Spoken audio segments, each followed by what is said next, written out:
वक्रतुंड महाकाय सूर्यकोटि समप्रभ निर्विघ्नं कुरु मे देव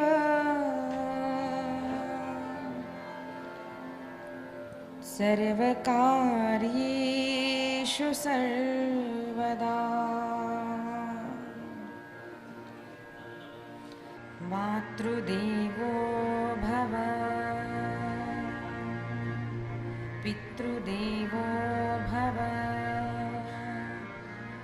अतिथिदेवो भव आचार्यदेवो भव परस्पर देवो भव।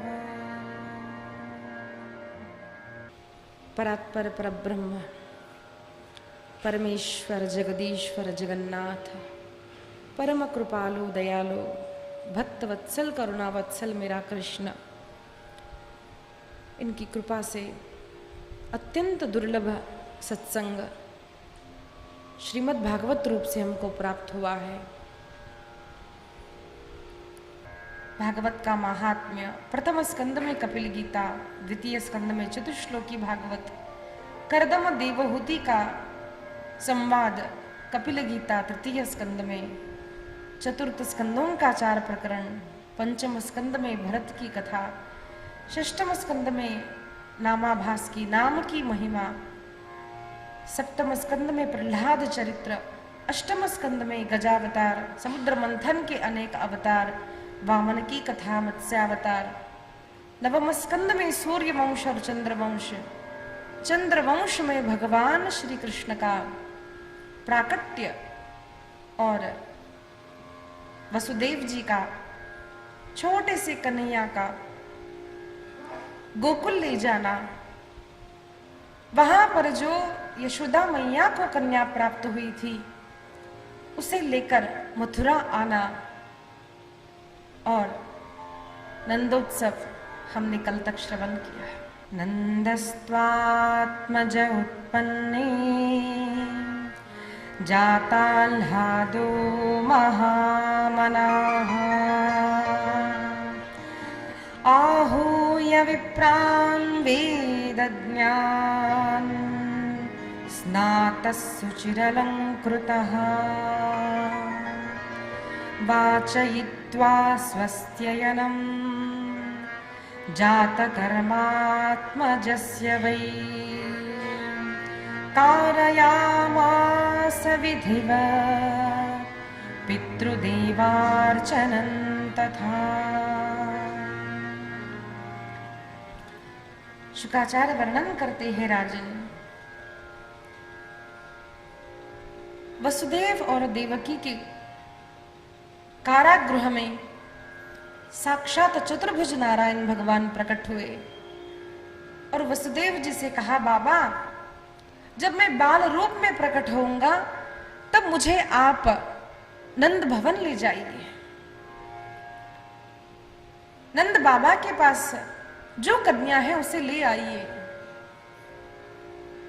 तो देवकी मैया रोने लगी। भगवान ने कहा, मैया अब चिंता मत करना, कुछ वर्ष में वहां रहूंगा, फिर मैं आपके पास आऊंगा।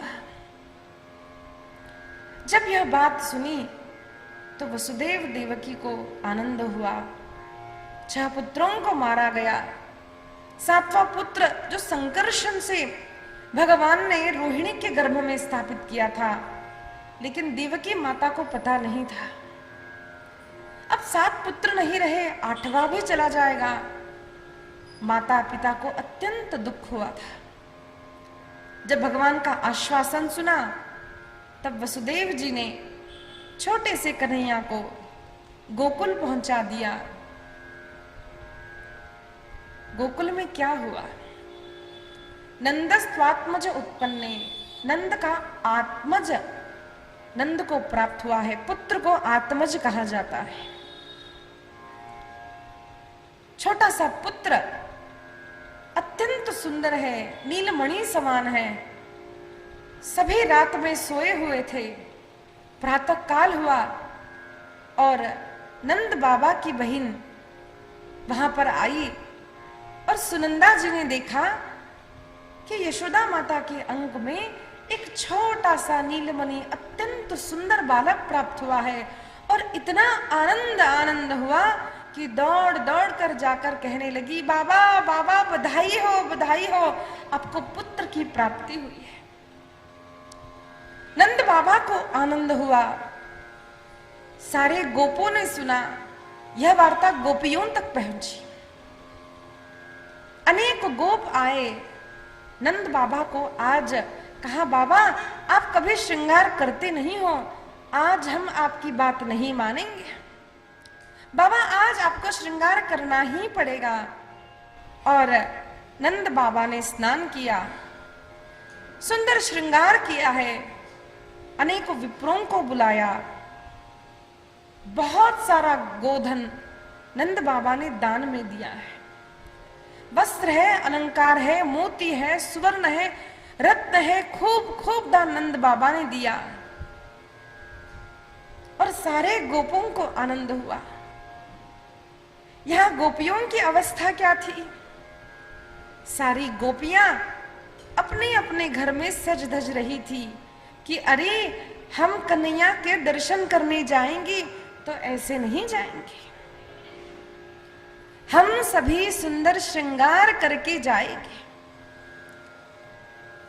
ऐसा वर्णन आया है भागवत में। गोप्यश्चाकर्ण्यमुदिता यशोदाया सुतोद्भवम् आत्मानं भूषयाञ्चक्रुर् वस्त्राकल्पाञ्जनाधिभिः। शुकाचार्य वर्णन करते हैं, राजन, गोप्यश्च चाकर्ण्या मुदिता, अत्यंत आनंदित गोपी देर से आई। और स्त्रियों को ऐसा होता है ना, पतिदेव तो झट से तैयार हो बैठते हैं, माताएं कहती बस 5 मिनट, बस 2 मिनट, बस 2 मिनट, कहते कहते तो 1 घंटा यूं ही निकल जाता है। होता है कि यही गोपियों के साथ भी हुआ। अरे अभी चलेंगी, सुंदर श्रृंगार किया है। देखिए हमारे सनातन धर्म में श्रृंगार का भी बहुत महत्व है।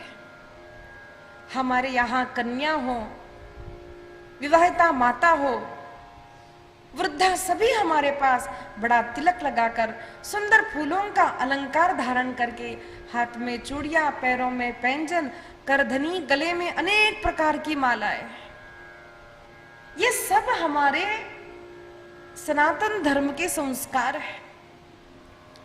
हमारे यहाँ कभी भी स्त्री बिना अलंकारों के देखी नहीं जाती थी।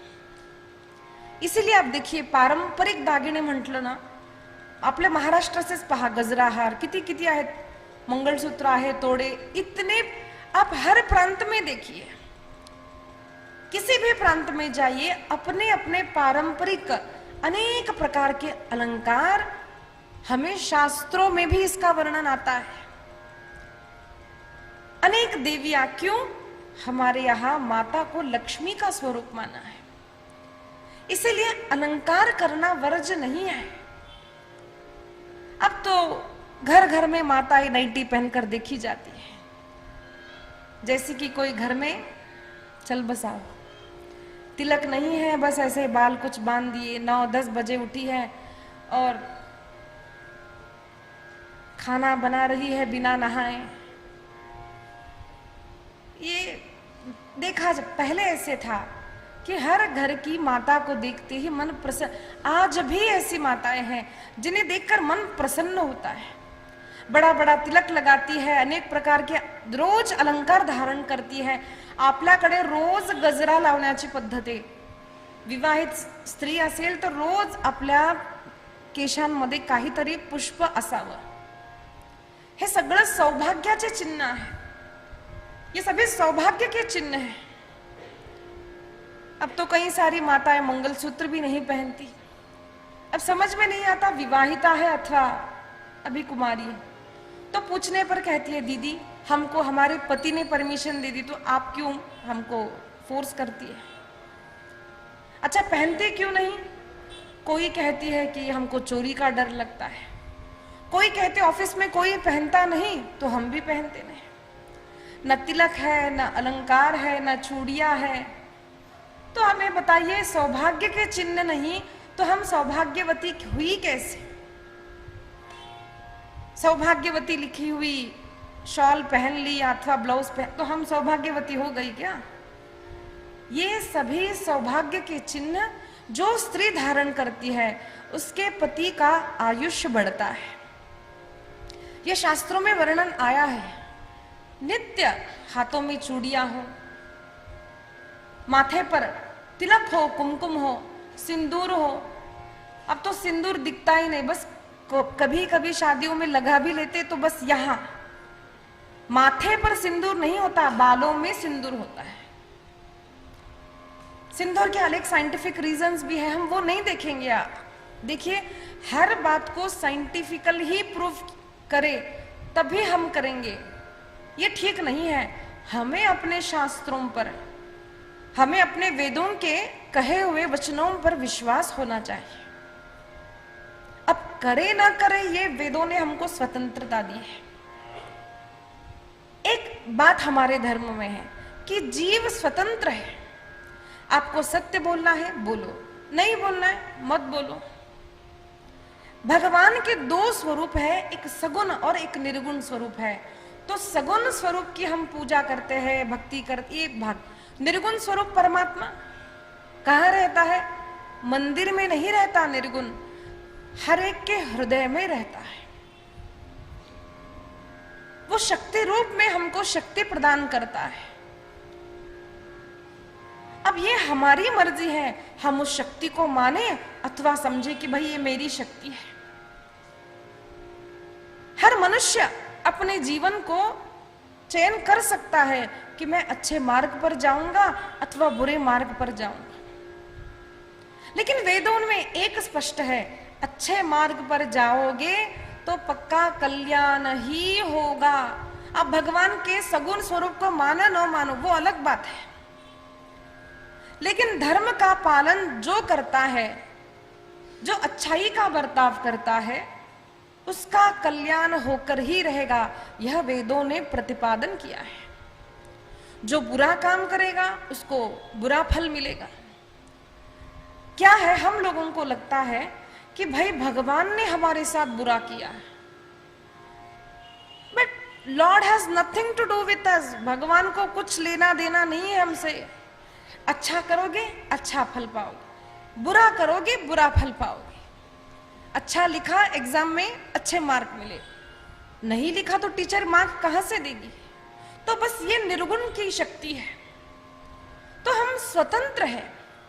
वेदों का कहना, कीर्तनकारों का कहना, कथाकारों का कहना, शास्त्रों का कहना वो चलता ही रहता है। अरे नदी बहती है, अब हमें सोचना है कि हमारी प्यास हम उससे बुझाएंगे या किसी अन्य चीज से बुझाएंगे। मनुष्य मात्र स्वतंत्र है। अस्तु, तो यहां पर सारी गोपियों ने सुंदर सुंदर श्रृंगार किया है और एक गोपी दूसरी को बुलाती है, अरे सखी चलो नहीं आओगी? दो सखियां मिलकर तीसरी को बुलाती है, अरे सखी चलो नंद भवन चलते हैं। अनेक गोपियों की टोलियां टोलियां निकली है और सारी गोपियां लाला का दर्शन करने के लिए नंद भवन आई है। क्यों आई है नंद भवन? लाला भयो है, भगवान का जन्म हुआ है। अरे जन्म नहीं, भगवान तो प्रकट हुए। जन्म तो मनुष्य का होता है, जिसकी मृत्यु होती है उसका जन्म होता है। भगवान की मृत्यु नहीं है, भगवान का जन्म नहीं है। भगवान प्रकट होते हैं। प्रकट होना यानी क्या है?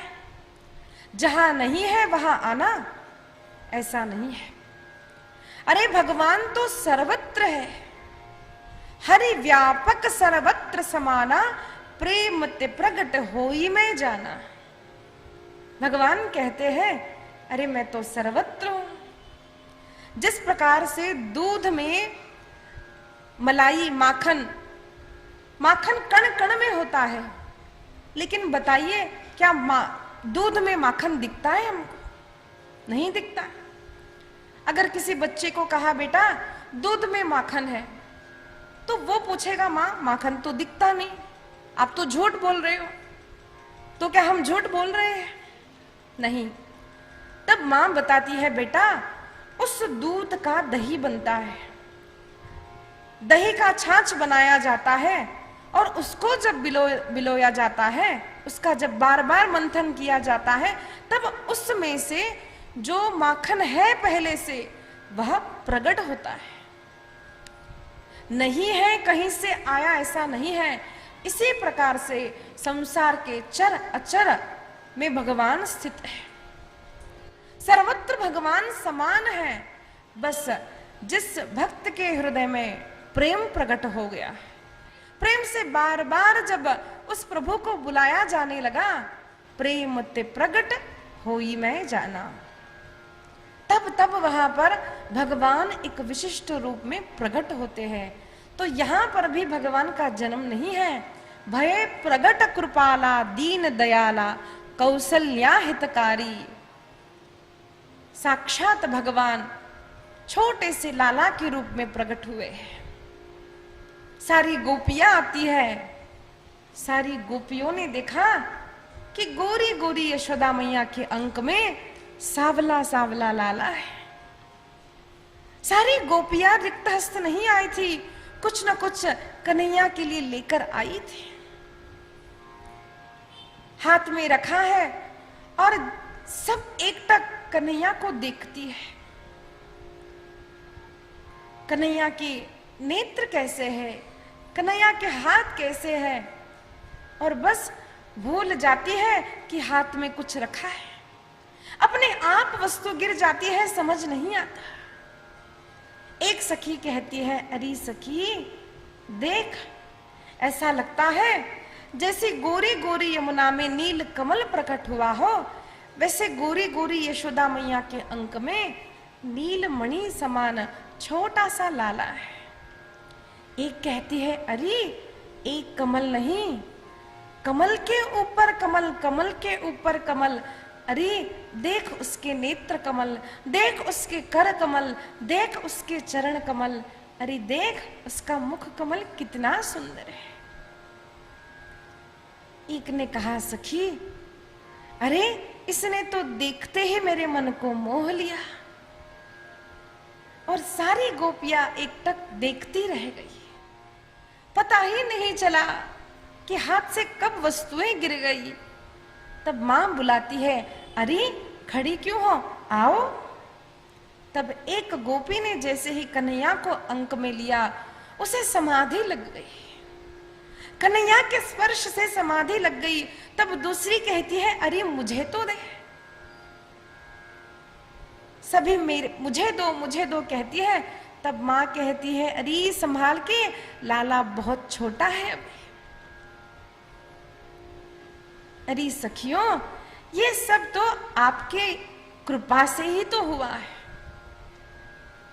ऐसा वर्णन आता है अन्य शास्त्रों में, ग्रंथों में, कि गोकुल वासियों ने 1 वर्ष तक निर्जला एकादशी की कि हमारे नंद बाबा के यहाँ, यशोदा मैया के यहाँ एक लाला हो जाए। 30 एकादशियां पूर्ण हुई थी, 24वीं पूर्ण आने ही वाली थी, और अष्टमी के दिन भगवान श्री कृष्ण का प्राकट्य हुआ। यशोददाति इति यशोदा, यशोदा कहती नहीं अरे मेरा बालक है, मैया कहती है अरे आप सबका पुण्य है, जिस पुण्य के कारण मुझे यह पुत्र प्राप्त हुआ है। एक बात याद रखिए, हमारे जीवन में यश, कीर्ति, विद्या, धन जो भी प्राप्त होता है, परिवार, संतति, वो सभी का सब बड़ों के आशीर्वाद से प्राप्त होता है। मेरे गुरुदेव कहते हैं कि सभी को प्रणाम करना, सभी का आशीर्वाद लेना। जिसके साथ सबका आशीर्वाद होता है उससे सर्वेश्वर प्रसन्न होते हैं। सबको प्रणाम करो, सभी का आशीर्वाद ग्रहण करो। इसीलिए प्रयत्न करती हूं मैं भी सबको प्रणाम करूं, सबका आशीर्वाद प्राप्त हो। आज यशोदा मैया ने बहुत स्तुति की है गोपियों की। सारी गोपियां अत्यंत आनंदित होती है लाला को देखकर। वहां पर गोप बहुत सारी हंडियां लाते हैं दूध की, दही की, माखन की, और एक दूसरे पर बौछार करते हैं। सारे उत्सव मनाते हैं, गीत गाते हैं। छुम छुम बाजे, छुम छुम बाजे घूघरिया, छब दिखलावे कान्हा, मेरे घर आए आए, मेरे घर आए। छुम छुम बाजे, छुम छुम बाजे।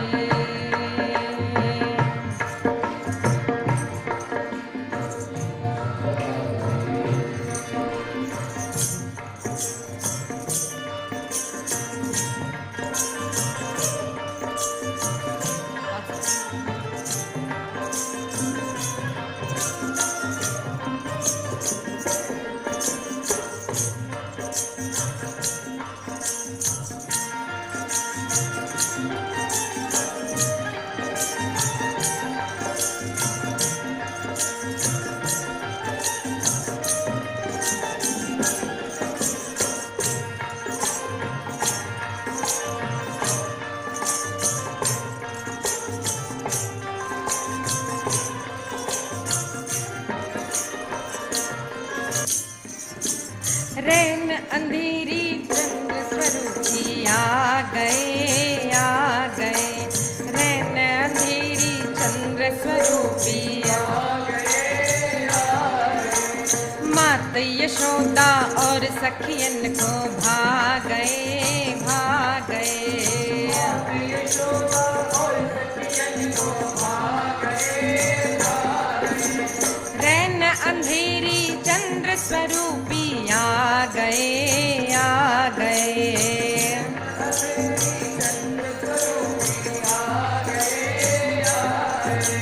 मात यशोदा और सखियन को भाग गए, भाग गए। मात यशोदा और सखियन को भाग गए, भाग गए। कांधे काली, कांधे काली कांवलिया,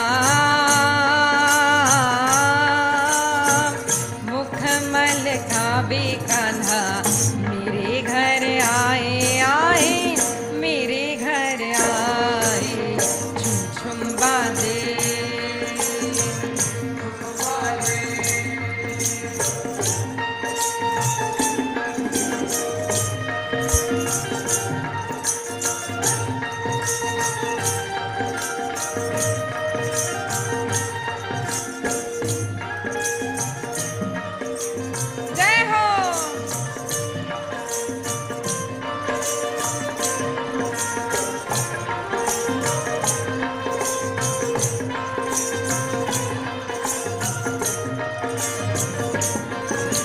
सुनकर बंसी सखियां सुध बुध खो गई, खो गई।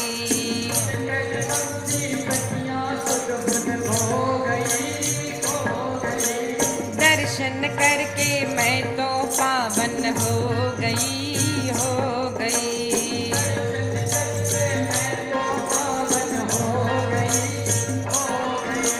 सुनकर बंसी सखियां सुध बुध खो गई, खो गई।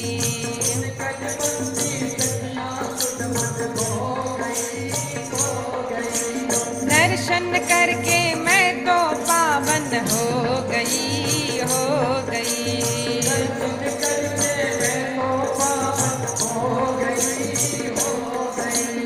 ऐसे प्यारे, ऐसे प्यारे सावरिया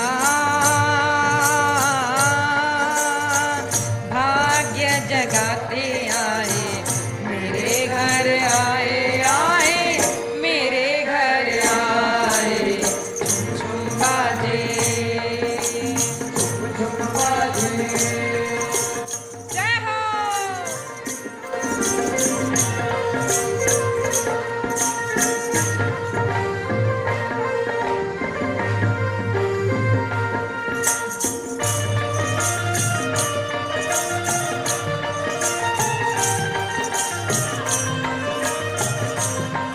श्री राधे।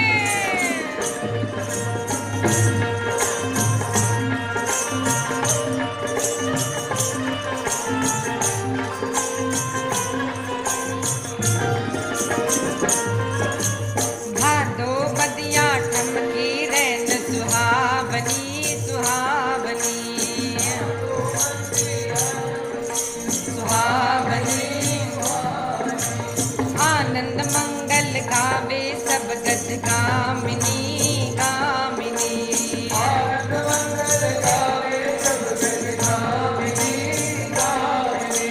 भादो बदिया ठमकी रैन सुहावनी, सुहावनी।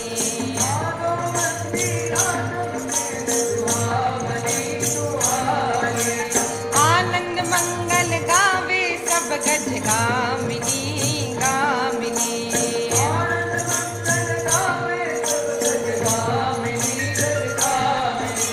झर झर बरसे, झर झर बरसे मेहुलिया, सतर शाह गुण तो गावे, रंग उड़ाते आए, मेरे घर आए। झुम बाजे, झुम बाजे। झुम झुम बाजे, झुम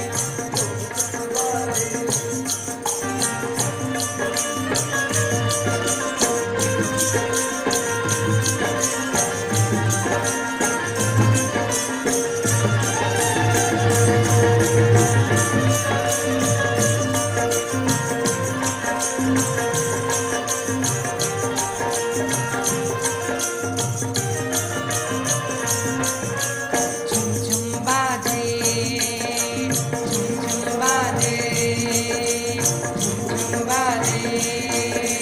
झुम झुम बाजे, झुम झुम बाजे, झुम झुम बाजे, झुम झुम बाजे।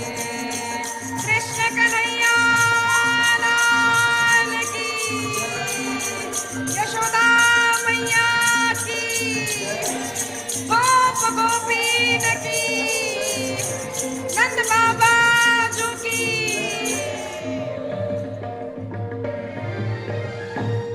कृष्ण कन्हैया लाल की।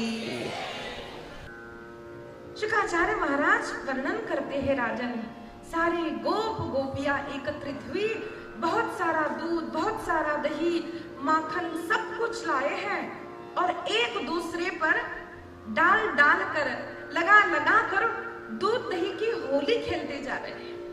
आज चंद्रमा अत्यंत प्रसन्न है। जब राम लला प्रकट हुए थे तो चंद्रमा नाराज हो गए थे। प्रभु आप मध्याह्न के समय आए और ये सूर्य नारायण तो हटता ही नहीं। नवमी तिथि चैत्र मास में ऐसा हुआ कि वह एक दिन 6 मास का हो गया था। 6 मास तक सूर्य अपनी जगह से हिला नहीं। उसे तो भगवान श्री राम को अपने वंश में आया हुआ देख इतनी प्रसन्नता हुई कि उन्हें समाधि लग गई। चंद्र बेचारा रोने लगा तो भगवान ने कहा, देखो अगली बार मैं तुम्हारे वंश में आऊंगा। और आज जब चंद्र वंश में मध्यरात्रि के समय चंद्रमा की ही पत्नी, प्रिय पत्नी रोहिणी नक्षत्र में भगवान जब प्रगटे हैं, आज चंद्रमा को अत्यंत आनंद हुआ है। आज की यह रात्रि 6 महीने की हो गई है, ऐसा वर्णन किया है। 6 महीनों तक गोप गोपी नृत्य कर रहे हैं, उन्हें समय का भान ही नहीं रहा। खूब खूब दही लूटा, दूध लूटा, वर्णन आता है अनेक कोसों तक जमुना नदी सफेद सफेद सफेद हो गई थी, दुग्धमयी हो गई थी प्रयागराज तक, ऐसा शास्त्रों में वर्णन आता है। सारे गोप गोपी दही दूध सब लूटते हैं, एक दूसरे पर डालते हैं। तो वहां पर वृद्ध गोपियां जो है अब वो देख रही है सारे दृश्य को, और बड़ी बड़ी माताएं जो 80-90 वर्ष की थी खड़ी खड़ी देख रही थी। उनमें से एक माता ऐसी थी जो देख रही थी कि भाई इतना सारा दूध, कितना आनंद है। और आश्चर्य में मनुष्य की आकृति कैसे हो जाती है, ऐसा होता है ना। तो उसका मुंह भी खुला का खुला रह गया, इतको सुंदर। और एक गोपी ने जैसे ही लोनी हाथ में लिया और ऐसे जो दूसरी गोपी की ओर डाला, बेचारी बुढ़िया के मुंह में चला गया। अब वो तो करते करते लोनी खा गई। बूढ़ी माताएं हैं, वृद्ध गोपियां हैं, छोटी छोटी गोपियां हैं, अनेक गोप है, खूब खूब आनंद लुटा रहे हैं। संत वर्णन करते हैं, देखिए यहाँ पर दही दूध से होली के लिए ये नहीं देखना चाहिए, ये देखिए कि उनके जीवन का आधार दही था, दूध था, माखन था। जब ये बेचती तब उन्हें धन की प्राप्ति होती थी, कुछ अन्न मिल जाता था। आज गोपियों ने दूध नहीं लुटा है, अपना सर्वस्व लुटा दिया है। जिस गोधन से स्वयं को, स्वयं के परिवार को पुष्ट करती, उस गोधन को, उस दूध को, दही को, स्वयं के संपूर्ण धन को सब कुछ लुटा दिया है, ऐसा वर्णन आता है। नंद बाबा ने इतना दान दिया, इतना दान दिया, लेकिन जैसे जैसे अंदर से सामान आता वैसे वैसे ही तिजोरी भरती जाती है। बहुत सारा, हजारों की संख्या में, लाखों की संख्या में गोदान किया गया, खूब वस्त्र, खूब अलंकार दिए गए।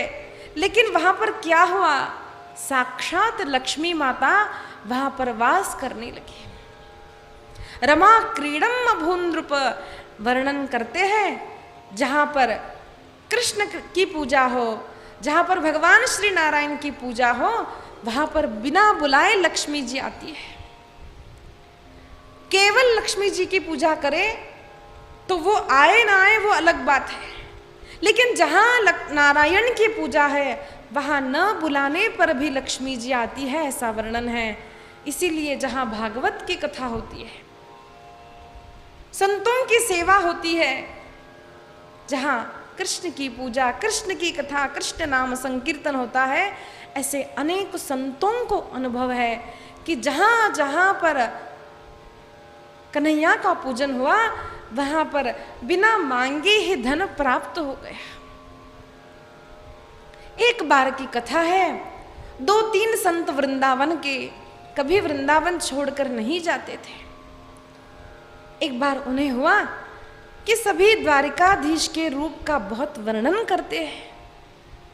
अब हम तो अकिंचन हैं, धन नहीं, कुछ नहीं, तो थोड़ा बहुत धन किसी तरह जुटा लिया और तीनों ने सोचा कि अब हम जाएंगे और द्वारिकाधीश का दर्शन करेंगे, हम कन्हैया का दर्शन करेंगे।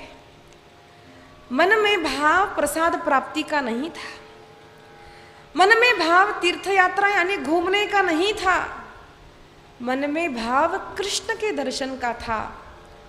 और जब तीनों ही संत द्वारका आए, दर्शन किया तो खूब आनंद लुटाया, नेत्रों से आनंद लूटा। कितना सुंदर रूप है द्वारिकाधीश का।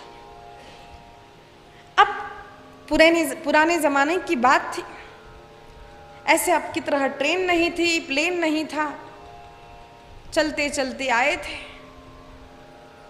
कुछ कहीं गाड़ी बदली, फिर उतले, फिर बहुत दूर चलना पड़ा। ऐसा करते करते वे जब द्वारिका आए, दर्शन तो हो गया, लेकिन अब उन्हें बहुत भूख लगी। सत्य घटना है, बहुत भूख लगी। तो तीनों ने सोचा कि अब हमें मांगने की तो आदत नहीं है, क्या करें। तो पंडित जी ने कहा, महाराज जी एक ऐसी जगह है जहां पर संतों की व्यवस्था रहती है, वहां पर गए, लेकिन भगवान की ऐसी लीला कि वहां पर उन्हें कुछ खाने मिला नहीं। तो क्रोध में बोलने लगे, अरे सावरे, कैसा निष्ठुर है तू, तेरे लिए इतने दूर से आए और संतों को भूखा रखता है। एक ने कहा, हाँ खुद तो 56 भोग खा के बैठा होगा, देखो हमको भूखा ही रख दिया।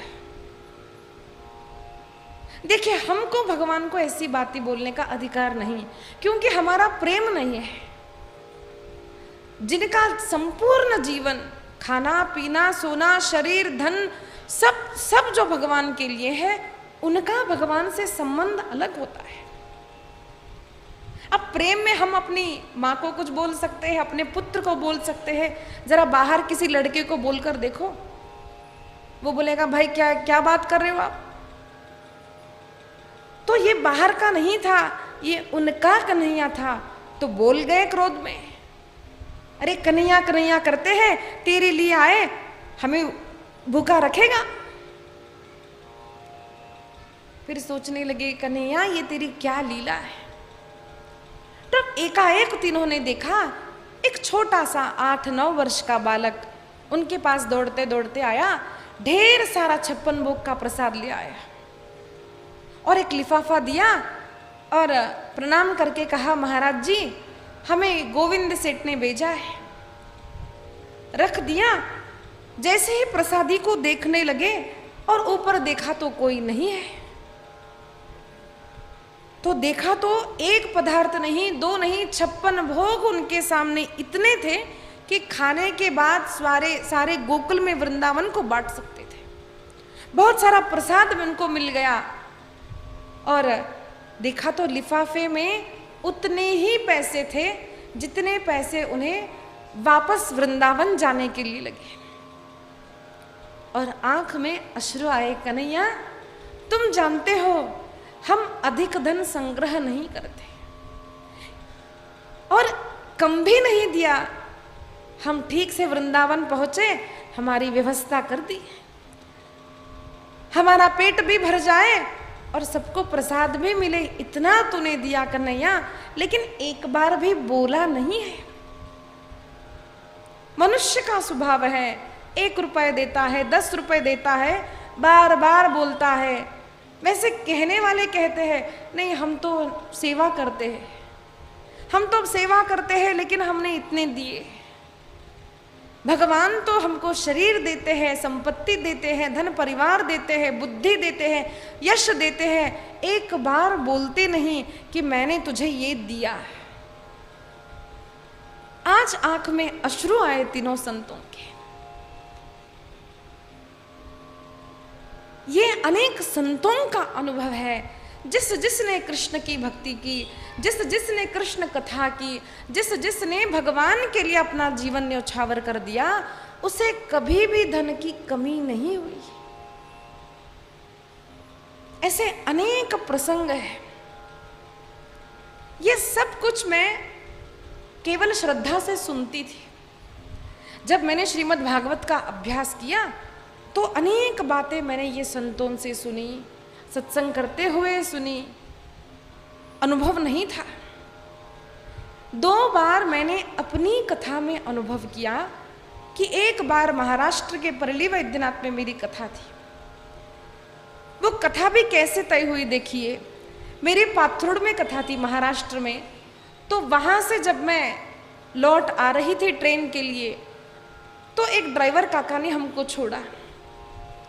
अब हमारे लिए रुके हुए थे, तो अंतिम की कुछ आधे 1 घंटे की कथा सुन ली।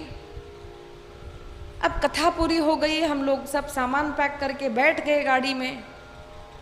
तो हमको छोड़ने के बाद उन्होंने कहा, दीदी हमको आपकी कथा करने की इच्छा है। तो हमने सोचा कहने वाले तो बहुत होते हैं, ठीक है, कहा ठीक है काका जी ज़रूर करेंगे। एक ड्राइवर व्यक्ति, साधारण से घर में रहने वाला, अब उनके बार बार फोन आने शुरू हो गए, दीदी हमको कथा करनी है, आप आशीर्वाद दीजिए, दीदी हमको कथा करनी है, आप आशीर्वाद दीजिए। और 6 महीनों के बाद योग बन गया, तिथि निकली, कथा के लिए हम गए, वहाँ पर कथा प्रारंभ हुई। हम जब मैं वहाँ पर गई थी तो उनके घर के ही पीछे कुछ जगह थी, सारे पेड़ पौधे सब गंदा था। तो उन्होंने कहा दीदी बस 2 घंटे की बात है, कथा 3 बजे शुरू होगी, अभी साफ करवा दूंगा। कुछ भी तैयारी नहीं, 2-3 घंटे में झट से सब साफ हो गया, पंडाल लग गया। अब धीरे धीरे लोग आने लगे, कथा सबको अच्छी लगने लगी। 1 दिन 2 दिन व्यतीत हो गए और ये प्रसंग जब मैंने कहा 5वें दिन, उस दिन काका जी मेरे पास आए। इस प्रसंग में मैंने एक सत्य घटित घटना, ऐसे ही संतों की, संत श्री डोंगरी जी महाराज जी के वर्णन की, तो मेरे पास आए, रोने लगे। कहा दीदी मैं आपको सत्य बोलता हूँ, जब मैंने कथा का संकल्प किया, आपको यहाँ बुलाया, तो मेरे हाथ में 2000 से बढ़कर पैसे नहीं थे।